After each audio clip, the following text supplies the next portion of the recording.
Welcome to the BXG Podcast, the podcast where pop culture and nerd culture meet. You think it's just going to be barbecue sauce? Because if you actually read those books, it's just gobbledygook. I really think clothes should be mandatory. Speaking of Star Wars, Captain America. trailer reaction video. Willow. We move on to Willow, the Disney Plus series based on the 1980s film written by George Lucas, directed by Ron Howard, starring Warwick Davis, Val Kilmer, and Joanne Whaley, among others. That was that movie from, 1988, I believe, right? Yep, won an Oscar, was nominated for 11 Oscars. Wow. Let me see here. Maybe it wasn't. That George Lucas could write things. Well, never mind. No. It was best effects, sound effects, editing, best effects, visual effects, Oscar. And then it won best costumes at the Saturn Award. Oh, that's cool. I was nominated for best dramatic presentation at the Hugo Awards, which are big. Yeah. This is funny. Best dramatic presentation award nominee at the Hugo Awards, worst screenplay at the Razzie Awards. Wow. Yeah, so there's your Maybe not. I'll get ready. Yeah, there's your Willow history. Is Pinocchio? This is just a complete aside. Is Pinocchio on Netflix now? It might be. I didn't check. I haven't been on Netflix today. Guillermo del Toro. It's total aside because we're not talking about Pinocchio, and we're not talking about the 1988 film Willow. Nah, not yet. It would appear for Pinocchio, because I would say that probably would be in the top 10. This damn Hagen and Mary, Hagen and Megan, Hagen and Mary, yeah, that's their names, isn't it?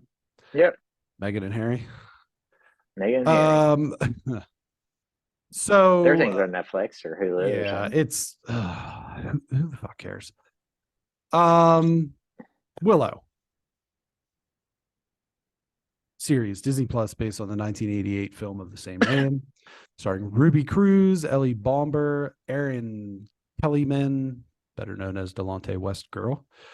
Tony could actually be his daughter too. Honestly, probably not. He got around. Tony Rev Olori, which is, of course, Flash from the Spider-Man Homecoming movies, or the home movies. Yes. And then Warwick Davis returns as Willow Ufgood, the sorcerer. So you had previously had no familiarity with the movie, and we were behind on this a little bit because they did a double release and we just didn't have enough time to review it in one chunk last week. So this is a review of episodes 1 through 3 tonight. Yes. So thoughts? Okay. So I had texted you, and this was like right as I started it, where I was just like, I'm kind of over this genre. And it has nothing to do with this particular show. It was just like, holy cow, like knights stuff, magic, fantasy, fantasy. But there's other fantasy, so I was just like, I like this particular type of fantasy. Oh, there's other fantasies, all right. Exactly. And and so I was like not stoked on it. I just wasn't. It had nothing to do with this. I had told you in a thing where I thought this could be the best of the three we were talking about, which is in our trailer reaction. Yeah, in our trailer reaction, the Lord of the Rings series, Power of the Rings, the Game of Thrones, House of Dragons, and then this. And I thought this could be the best three. And honestly, after watching all three, and I'm glad, in a way, I'm kind of glad we did this, because I think if I had watched the first one, and then there's like a week delay or something like that. And I'm not sure if I would have stuck.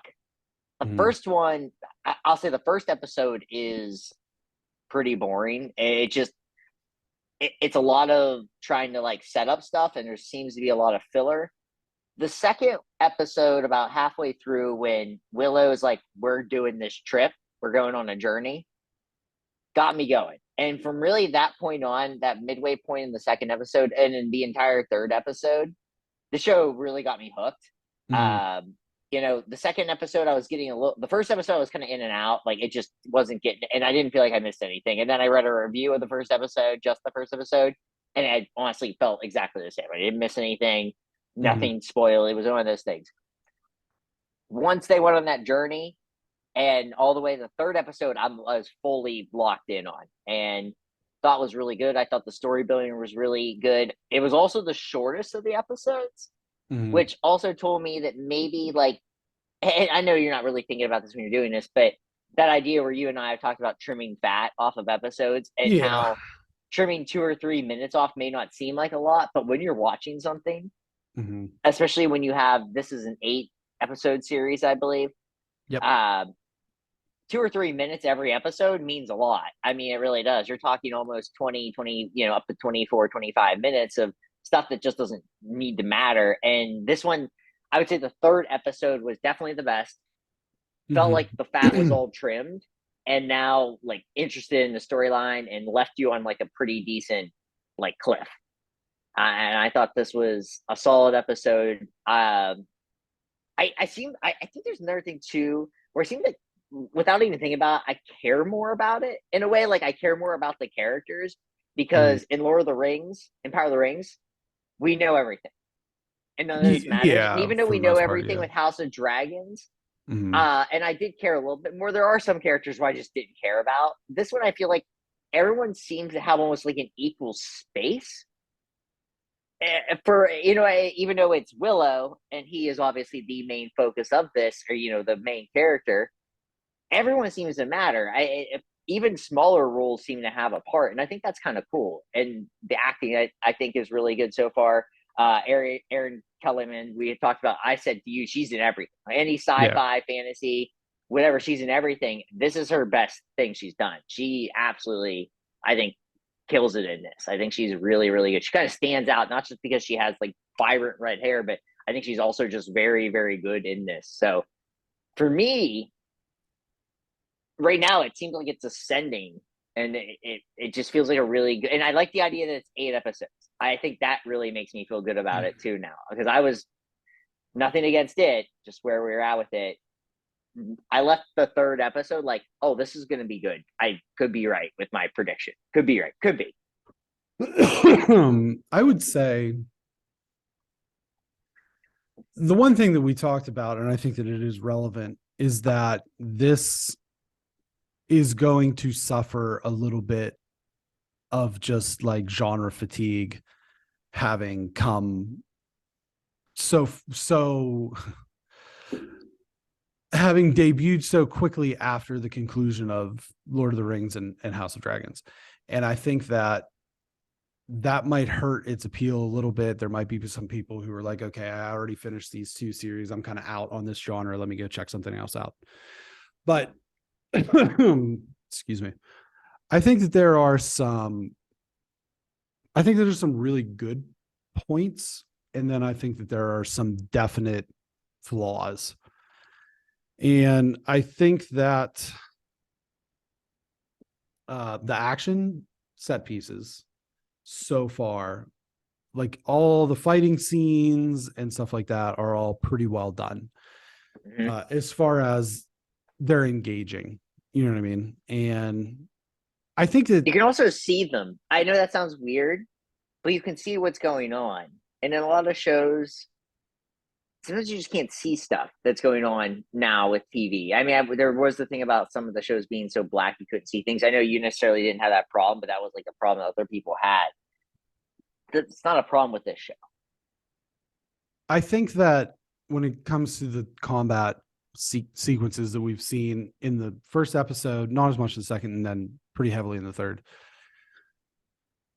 I think because this is a Disney show and they can't be as like brutal as Game of Thrones. You're not going to see one of these characters chop somebody's head off in the middle of their head, and then you just see like brains in their tongue and stuff.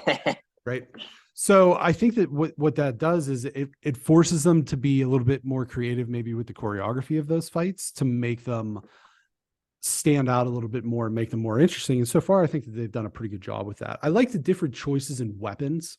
I like that the character of Borman has just like this giant cleaver instead of like a sword. He just got this big ass cleaver. It's so cool. I like that the Jade, Erin Kellyman's character, can put her sword like into the sheath and make it almost like a halberd. Like that was interesting. And just some of the other things that we've seen, like Graydon, his character is more like, okay, I'm just going to use more like daggers. I was upset. I was upset at one of the casualties that occurred in the third episode. In that big fight, I didn't really like that. Willow's kind of sidekick. That was a bummer. It was a necessary bummer, I guess, because it forced him to use his magic. I really, from where I sit, I like all the characters, and this is a problem because I don't like what I perceive to be the two main characters. Because I think that even though it's called Willow, and Willow is a very important piece to this puzzle, I don't necessarily think that, I don't see, at least through these 3 episodes, Warwick Davis' characters being like the primary protagonist. I think that would be obviously Laura Dannon, the true empress or whatever, and then played by Ellie Bomber, and then Ruby Cruz's Kit, who is the princess, and she is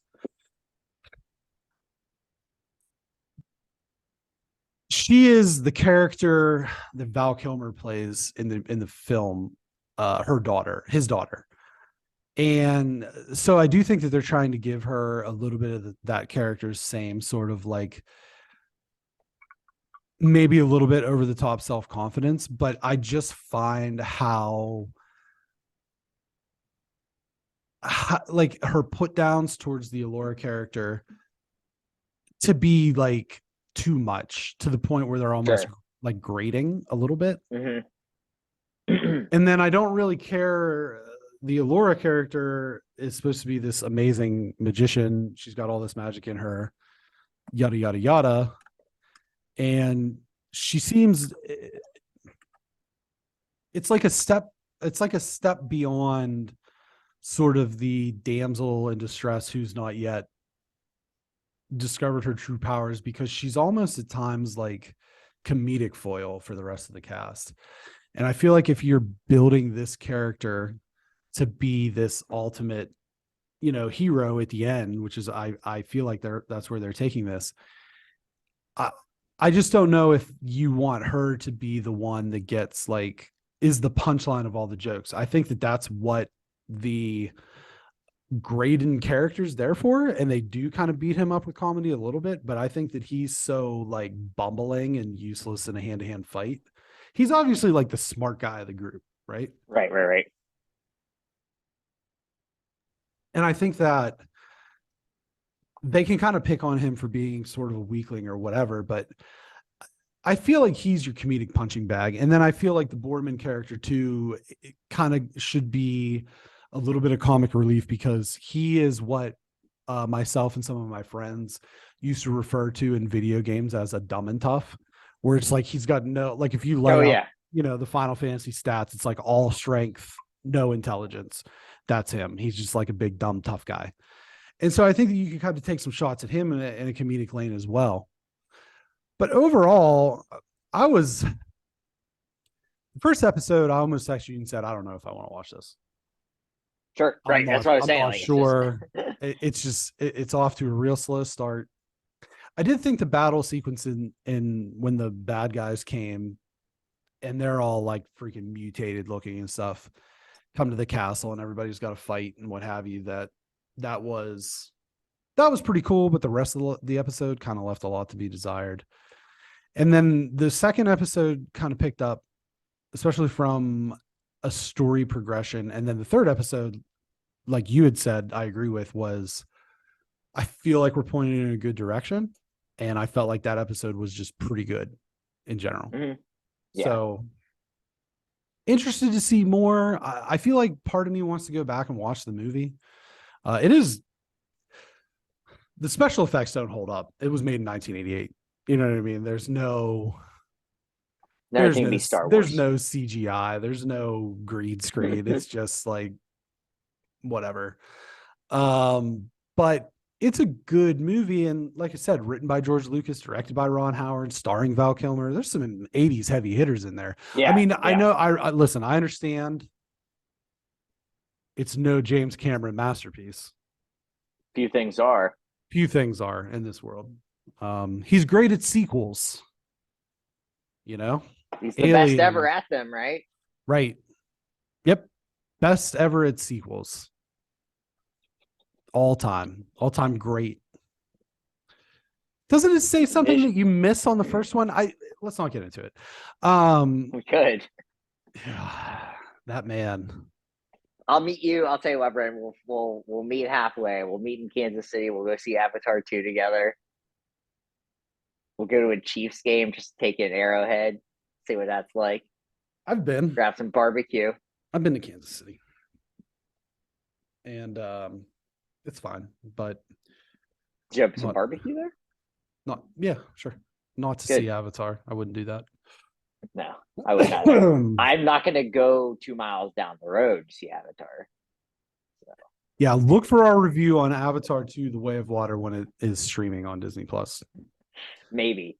Hopefully sooner rather than later. Yes. But Willow is in a good spot. So far, so good right now. So far, so good. But consider this for just a moment.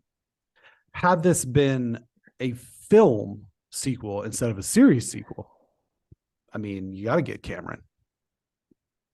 He's great at sequels. That's it. There's no other director. There's only one director that can do this. Sequels. Yeah, according to him. Right. Well, yeah. There's only one director who can direct Avatar. Yeah, there's you only have one. to train someone because no one else has ever directed a movie that's primarily green screen and CGI graphics. No one. And it took this long because it's so thick with plot. Right. Even though the first one is just Dances with Wolves and Fern Gully. Moving on. Willow.